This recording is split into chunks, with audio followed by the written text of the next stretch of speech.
buenos días, mis queridos alumnitos del cuarto año de educación secundaria. Los saluda mi Sarita y como todos los miércoles, hoy nos corresponde el área de historia, de geografía y de economía. Vamos entonces a empezar primero con la clase de historia. A ustedes les toca el tema, la reconstrucción nacional. Muy bien, vamos entonces a empezar con ese tema. Bueno, chicos, fue el periodo de la historia del Perú republicano que se inicia finalizada la guerra con Chile. ¿Recuerdan la guerra del guano y el salitre que se dio entre los años de 1879 hasta 1883? Esta etapa, chicos, se caracteriza por la reconstrucción del Perú, ya que nuestro país había quedado destruido económicamente y políticamente también, ya que sus principales fuentes de riqueza estaban aniquiladas, ya que el salitre pasó íntegramente al poder de Chile. Perú entonces poseía una importante deuda externa y problemas de producción interna, entre otras cosas. Tuvo entonces que iniciar un proceso de reconstrucción nacional, política y económica, con la intervención de capital extranjero, sobre todo el capital inglés. Muy bien, mis amores, vamos a ver entonces las siguientes diapositivas. Muy bien, mis hijitos del cuarto año de secundaria, entonces tenemos acá el famoso Tratado de Ancón que se firma el 20 de octubre de 1883 en Lima, capital de nuestro país, entre los países que estaban en conflicto. ¿Por qué? Por su participación en la Guerra del Pacífico. Ahí tenemos a Perú y tenemos a Chile. Antonio de la Valle, Mariano Castro Saldívar y Jovino Noboa firman entonces el famoso Tratado de Ancón.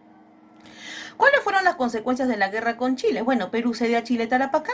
Tacna y Arica quedan en poder chilenos por 10 años hasta que un plebiscito decida su suerte. El Perú deberá pagar 20 millones de pesos por indemnización a Chile, pérdida total de la riqueza salitrera y surge entonces la frontera con Chile.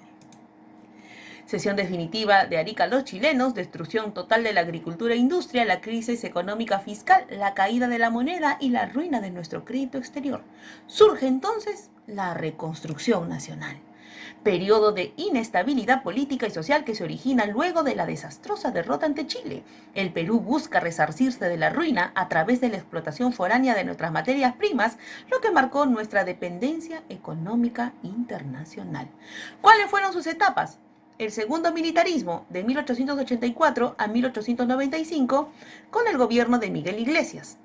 Luego viene el primer gobierno de Andrés Avelino Cáceres, el gobierno de Remigio Morales Bermúdez, el segundo gobierno de Andrés Avelino Cáceres y el segundo gobierno de Nicolás de Piérola entre los años 1895 a 1899. ¿Cómo fue el gobierno de Miguel Iglesias? 1884-1885. Se reabre la Universidad Nacional Mayor de San Marcos. Se reorganiza el Colegio Guadalupe. Se produjo la rebelión indígena antifiscal en Huaraz por Pedro Pablo Astuparia, continuado por Ushu Pedro. Se inicia la reconstrucción de la Biblioteca Nacional, gracias a Ricardo Palma. Se iniciaron los estudios para la construcción del muelle en el Callao y alumbrado eléctrico. Y se produce también el sacrificio de Daniel Alcides Carrión. El primer gobierno de Andrés Avelino Cáceres, 1886 a 1890. Él sube al poder tras un golpe de Estado. Fundó el Partido Constitucional, reorganizó al ejército, adquirió la cañonera Lima, se crea el Banco Italiano, se inicia la explotación del petróleo con el London Pacific Petroleum Compañía con la cesión de La Brea y Pariñas y comienza el auge del caucho. Repatriación de los héroes de guerra como Grau y Ugarte y entierro en el cementerio Presbítero Maestro. Se inauguró el alumbrado eléctrico y servicio telefónico en Lima. Estableció la contribución personal. Manuel González Prada escribe Los viejos a la tumba y los jóvenes a la obra. Disminución del gasto público, impuesto al papel sellado, tabaco y alcohol y Tratado García Herrera con Ecuador que no fue aprobado por el Congreso. El contrato Grace, el 25 de octubre de 1889, firmado entre el gobierno peruano y Miguel Grace para negociar nuestra deuda externa de 51 millones de libras. ¿Cuáles fueron los acuerdos? Si se firmaba este contrato, Perú recibía la cancelación de la deuda externa. Pero, al cancelarle la deuda, ¿Perú qué tenía que entregar? Entregar nuestros ferrocarriles por 66 años. Entrega de 3 millones de toneladas de guano, tenía que entregar 2 millones de hectáreas en la selva, la libre navegación y propiedad de los vapores en el Titicaca, pago de 33 anualidades de 80.000 libras esterlinas y se forma la Peruvian Corporation. Muy bien, mis amores, lo restante se los voy a enviar por nuestro WhatsApp Group, así que pasamos rápidamente a geografía. Muy bien, alumnitos del cuarto año de secundaria, continuamos entonces con las clases de geografía. Ustedes están ahorita en lo que es geopolítica y la clase de hoy tiene que ver con el Estado y su espacio geográfico, pero desde el punto de vista geopolítico. Así que vamos a empezar rápidamente con el tema. Las definiciones de geopolítica, chicos, conciben al Estado como un organismo vivo y fenómeno en el espacio y dentro de este grupo están los siguientes pensadores geopolíticos, como Ritter, que estudiaba los aspectos morales y materiales del mundo. Raxel, los grandes espacios desempeñan un papel decisivo en la vida de los estados. Y que Hegel decía que el estado nace, crece y muere en medio de permanentes luchas y conflictos biológicos.